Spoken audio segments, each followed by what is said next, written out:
तो दोस्तों, यहाँ पर तो आप लोग देखकर समझ गया है कि आज जो मैं वीडियो बनाने वाला हूँ एंड जिस शेयर के ऊपर डिस्कस करने वाला हूँ वह है IRFC, Indian railway finance corporation limited. अब दोस्तों, यहाँ पर जो बात आता है सबसे पहले आप लोगों को दिमाग में कि यहाँ पर मैं क्या डिस्कस करूंगा, राइट। तो देखिए, यहाँ पर जो मैं डिस्कस करूंगा सबसे पहले अबाउट द कंपनी हम लोग देखेंगे। हालांकि इस बारे में तो मैक्सिमम लोगों को पता ही है, बट जो लोग एकदम नए हैं स्टेट में शायद उन लोगों को पता ना हो, तो उन लोगों के लिए मैं ये बता दूंगा। उसके बाद हम लोग देखेंगे कि कंपनी किस तरह से प्रॉफिट कर रही है या लॉस कर रही है, मतलब कंपनी को ऑपरेटिंग जो वैल्यू है वो प्रॉफिट में है या लॉस में है। देन कंपनी का थोड़ा सा फंडामेंटल्स को हम लोग देखेंगे। वो सारे चीज देखने के बाद हम लोग प्रॉस एंड कॉन्स को देखेंगे कि कंपनी का क्या बेनिफिट्स है, क्या पॉजिटिव एस्पेक्ट्स है एंड क्या नेगेटिव एस्पेक्ट है।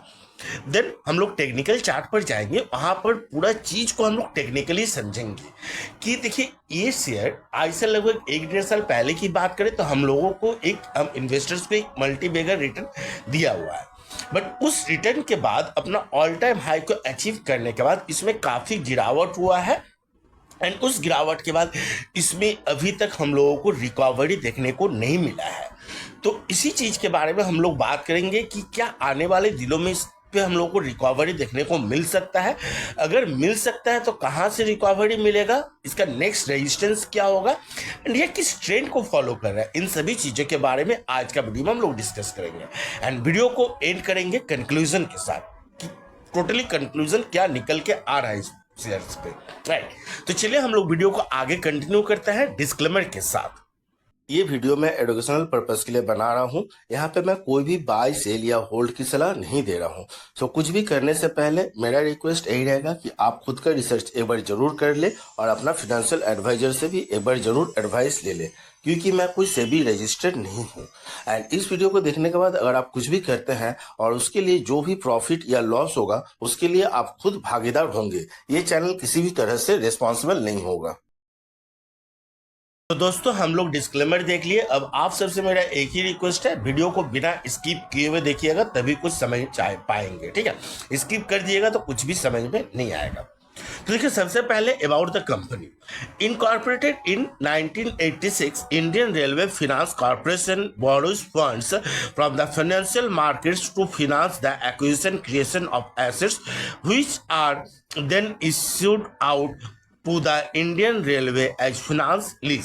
मतलब बेसिकली ये क्या करता है, इंडियन रेलवे का जो काम होता है ना, उनको फिनांस लोन के तौर पे, मतलब एज ए बैंक काम करता है। इंडियन रेलवे को ये लोन देता है एंड उस फंड से इंडियन रेलवे सारा काम करता है। मेनली ये चीज है।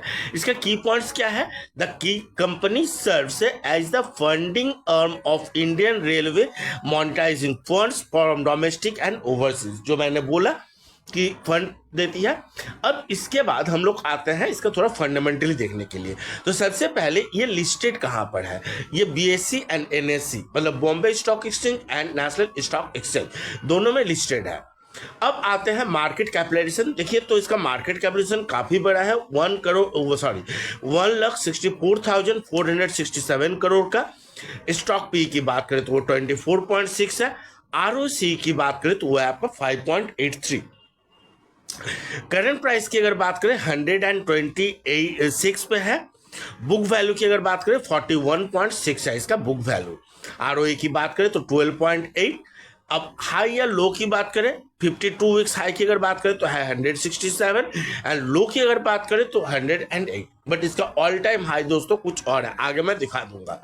डिविडेंड यील्ड की बात करें, मतलब डिविडेंड देती है कि नहीं देती, यस, कंपनी डिविडेंड पे करती है 1.27% इसके रेशियो से।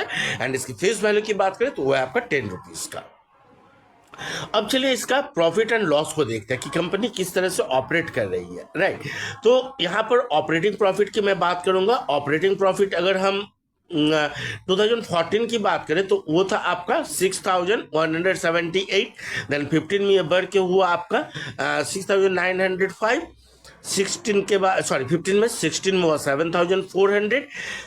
68 17 में, मतलब अगर देखेंगे तो एवरी ईयर इसका बढ़ते हुए ही गया है, इसका ग्राफ डाउन नहीं गया ऑपरेटिंग प्रॉफिट का, राइट। इवन कोविड का पीरियड की भी बात करें 20 या 21 का, उस समय भी देखिए लास्ट ईयर के कंपेयर में प्रॉफिट इनका बड़ा हुआ था ऑपरेटिंग प्रॉफिट। एंड 2025 की बात करें तो उसमें हम लोगों को थोड़ा सा गिरावट देखने को मिला 2024 के कंपेयर पे, क्योंकि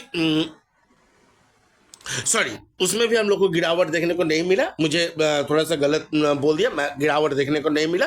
उसमें भी 517 था लास्ट 3 डिजिट, एंड अब की बार जो है 2025 में 999 लास्ट 3 डिजिट। मतलब आप लोग देख रहे हैं एवरी ईयर ये प्रॉफिट में ही चल रहा है, रन कर रहा है। अब थोड़ा सा प्रॉज एंड कॉन्स को देख लेते हैं इसका, ठीक है। तो प्रॉज क्या है, मतलब कंपनी का positive aspect, company has been maintaining a healthy dividend pay out of 31.2%, healthy dividend pay करता है। Cons, stock is trading at 3.0 times its book value, company has low interest coverage ratio, tax rate seems low, company has a low return on equity of 13.6% over last 3 years, company might be capitalizing the interest cost, company has high debtors of 3827 days। देखिए debtors पे जो बात हुआ है, high debtors, यहाँ पर मैं इस पे एग्री नहीं, मतलब इसको मैं नेगेटिव एस्पेक्ट नहीं मानूंगा। क्यों, मैं आपको भी समझा देता हूँ। देखिए बेसिकली क्या होता है, ये फिनांस पे काम करती है, मतलब लोन देती है, राइट। अब हम किसी कंपनी को, मान लीजिए हम अपने साइड से किसी को लोन दे रहे हैं, ठीक है, तो मेरे पास तो जो फंड है वो तो कम होगा ना, तो उसी हिसाब से इसके पास फंड कम हो रहा है, राइट, क्योंकि ये इंडियन रेलवे को अलग अलग काम करने के लिए लोन दे रहा है, तो ऑब्वियसली इसके पास लोन तो, मतलब फंड तो कम हो गई। सो इसको मैं नेगेटिव पॉइंट नहीं मार रहा हूं।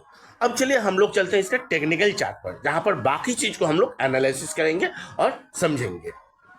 तो दोस्तों यहाँ पर हम लोग टेक्निकल चार्ट पर आ चुके हैं, एंड ये मैं डेली टाइम फ्रेम पे लेके रखा हुआ हूँ। तो इस पॉइंटर को मैंने निकाल लिया, इसी पॉइंटर से मैं समझाऊंगा, आप लोग इस पॉइंटर पे ध्यान रखिएगा। बट वीडियो को आगे कंटिन्यू करने से पहले मेरा आप सभी लोगों से एक छोटा रिक्वेस्ट है कि अगर वीडियो पसंद आ रहा है तो एक लाइक जरूर करते हुए चलिए। चैनल पर फर्स्ट टाइम आ रहे हो तो चैनल को सब्सक्राइब करके नोटिफिकेशन बेल को प्रेस करके रखिएगा, ताकि आगे मैं जब भी इस तरह का वीडियो लोड करूं आप लोगों को तुरंत इन्फॉर्मेशन मिल जाए और आप लोग वीडियो को देख के अपना प्रॉपर नॉलेज ले सके।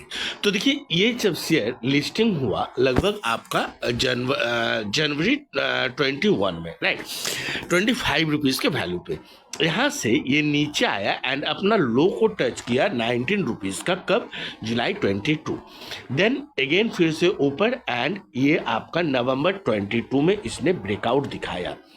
मतलब लगभग 2 साल ये कॉन्सोलिडेटेड जोन पे रहा, एंड इस कॉन्सोलिडेटेड जोन से कॉन्सोलिडेटेड होने के बाद यहाँ पर ब्रेकआउट जो दिया, इस ब्रेकआउट देने के बाद एक बार फिर से नीचे आया, नीचे को टच किया, एंड ये अप्रैल 23 से इसने जो ब्रेकआउट दिया 19 के लेवल से सीधे 225 का लेवल, प्लस माइनस 1-2 पॉइंट हो सकता है, बट 225, मतलब आप समझ सक रहे हैं किस तरह का रिटर्न दिया।